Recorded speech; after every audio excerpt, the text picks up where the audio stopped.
The butcher, కసాయివాడు. Butcher అంటే కసాయివాడు, మేకల్ని ఆవుల్ని కోసేస్తూ ఉంటాడు వాడు. అది కొత్త చాప్టర్.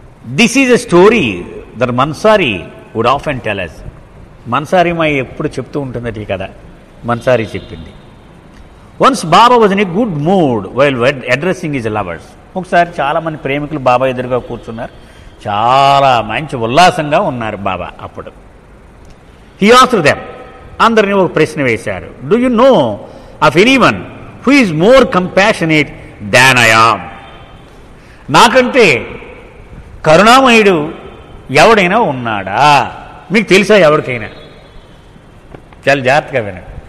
నాకంటే జాలి గలవాడు, దయగలవాడు ఎవడైనా ఉన్నాడా అని అడిగారు. I'm the most compassionate one. నేనే అతి కరుణామయుణ్ణి అన్నారు. No one reply. ఎవడో సమాధానం చెప్పలే.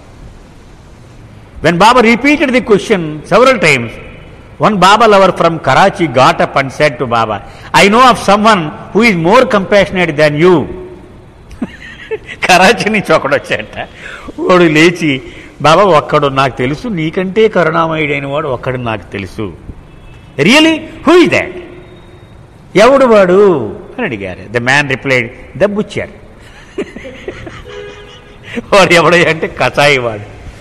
వాడు నీకంటే కరుణామయుడు. The butcher is more compassionate than you. నీకంటే దయార్ద్ర హృదయుడు వాడు. The butcher kills with just a single slash from his sword, where you Baba first pull off a person's hair, then you peel off the skin, then you carve his flesh and then you kill him very slowly.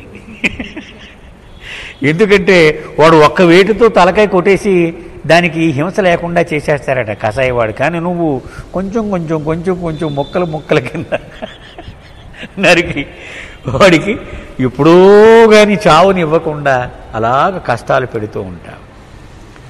Certainly the butcher shows more compassion than you Baba. Baba laugh. చాలా నవ్వుకున్నారట బాబా. మీకు ఒక కథ ఉంది. ఎవరండి? Teresa. Christ అపోజల్స్లో Teresa.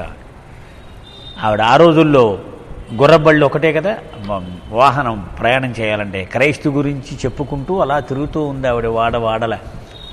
అర్ధరాత్రి తుఫాన్లో చిక్కుకుపోయింది ఆవిడ. అది కూరుకుపోయింది ఆ బండి. ఆవిడ పాపం చీకట్లో తంటాలు పడుతోంది ఆ బండివాడు ఆవిడను. అప్పుడు ప్రభువుని అడిగిందట, ఏవయ్యా ఇది ధర్మమేనా, ఇది ఇలాగా ఇంత కష్టపడుతున్నావు, ఇలాగైనా నన్ను చూడాల్సింది నీవు అని అడిగితే అప్పుడు క్రైస్ట్ అన్నాడు, that is how I treat my friend. నాకు అతి సన్నిహితులైన వాళ్ళని ఇలాగే నేను చూస్తూ ఉంటానన్నారు. వెంటనే ఈవిడందట, now I understand why you have so few friends. నీకు అతి తక్కువ మంది ఫ్రెండ్స్ ఎందుకున్నారు ఇప్పుడు నాకు అర్థమైంది. అంటే మేరాబాద్లో ఉన్నప్పుడు ఆ నిప్పుల్లో నడవడానికి సిద్ధంగా ఉన్నాడన్నాడు కదా, అదేనమాట దీని అంతకీ కారణం. దానికి అందరూ సిద్ధంగా ఉండలేరు కదా.